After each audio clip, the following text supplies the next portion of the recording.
Je suis né au Brésil. J'ai fait plusieurs crèches et orphelinats au Brésil. Donc j'ai vécu une répétition d'abandon durant ma première année. J'ai pris conscience de mon adoption vers l'âge de 5 ans.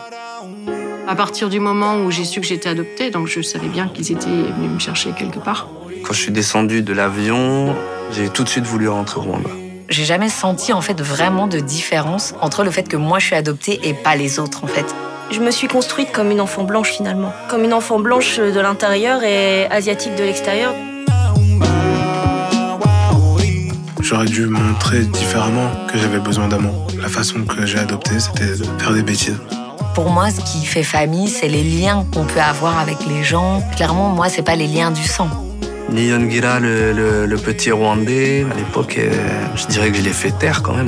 Toujours ce sentiment de n'être ni vraiment française ni vraiment coréenne. D'avoir, comme on dit, le cul entre deux chaises, quoi. De pas savoir où est vraiment sa place. Quand on parle avec les gens de l'adoption, c'est toujours grâce à nos parents, on a eu une famille. Et jamais que grâce à nous, nos parents ont eu un enfant. On n'est pas une coquille vide qui arrive et tu le formates à ton image.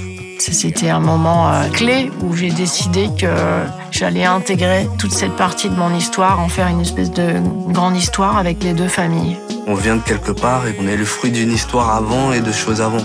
On vient de quelqu'un.